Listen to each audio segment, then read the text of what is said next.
Now, one of the countries that experienced extreme heat and forest fires back in July was Portugal. August has seen absolutely no let-up. Fires like these ones raging in the centre and south of the country. Monday saw the hottest temperature of the year, 46.4 degrees Celsius in Santarém, north of the capital, Lisbon. Well, let's go back to one of the many people battling the heat in the south of the country, the former BBC correspondent Alistair Leithhead. And Alistair, we started speaking about, 45 minutes ago, and I think the heat overcame your computer, but you were telling us how bad the fires actually were. Indeed, my computer is now on ice. Matthew, I hope we can get through this.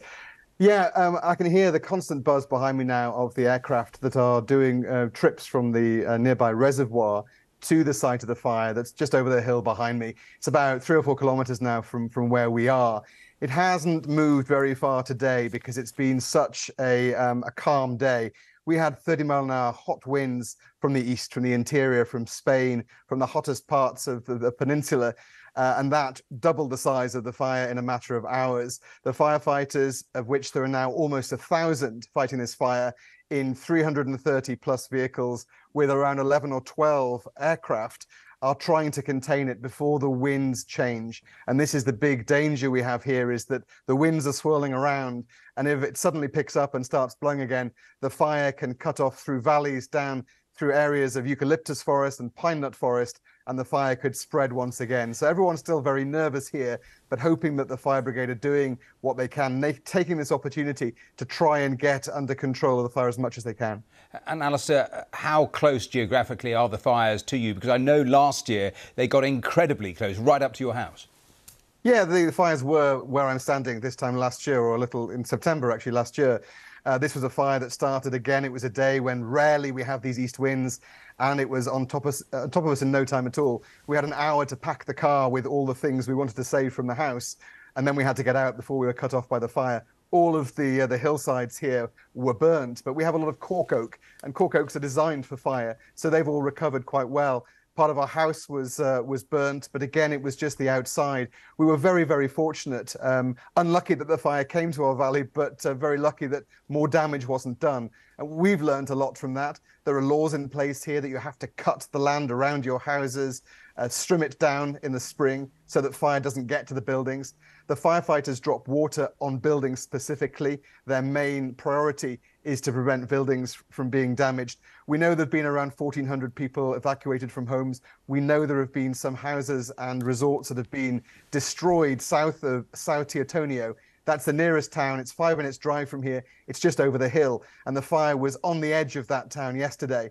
And people there were getting very nervous. When you can't see the sun for smoke in the town centre, people get very worried. And although today things have gone well, people are still on high alert and very concerned that, the weather can change, the winds can change very quickly here, and then we could be in a very difficult situation once again.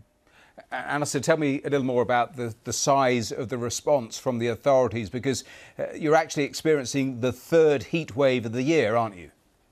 Yes, I mean, it has been very, very hot. Where we are here on the coast, it's a bit cooler. This is why it's more unusual. The bigger fires are usually up in the mountains close to the Spanish border. There was one there last week which was huge but was then controlled. The advantages we have here in this fire is that it's close to a road, so that the fire brigade are able to get to the flames and try and direct the fire into areas of flat farmland, areas without lots of shrubs and trees and eucalyptus. I spoke this morning actually to the nearby winery, the vineyard, Vicentino vineyard here, and they themselves, 45 of their staff, fought the fire as it was coming at them yesterday. We honestly thought that they would have lost their harvest and their new winery, but they went out with water trucks. They went out with plows to plow land between where the fire is coming from and where it's going to. That happened to us. Our local farmer came with his son and cut big swathes of land to try and stop the flames. The problem is that in the wind and the eucalyptus trees that have this oil that burns, is that they can spark balls of fire that can be sent 100, 200 meters. And if someone's not there to see them and to put them out quickly, another fire begins. That's why these fires can be so dangerous, especially with high winds. And it sounds quite frightening, just the way that it can change in an instant because the winds have changed. That's right. And also, to complicate matters further, we have these very steep valleys. And when it gets so very, very hot, it can create its own weather system. It can create its own wind that takes things in a particular direction. And so one of the worries our friends have at the moment, they have 30 horses. They breed Lusitanian horses. They're much closer to the front edge of the fire than we are. And they are very afraid of it suddenly turning to the west because they know that then it's just a valley that the flames will come straight up. If it does that, it could reach our valley as well. So we're also keeping a watch, keeping in touch with people. We have groups, friends groups, watching out for each other here in the countryside to try and get an idea of what's coming. At the moment, it's still calm. The forecast is that the winds will stay from the south and will stay low. Tomorrow is a different matter. So we're just hoping that the fire brigade will take control of the area that they're fighting at the moment before the winds return stronger.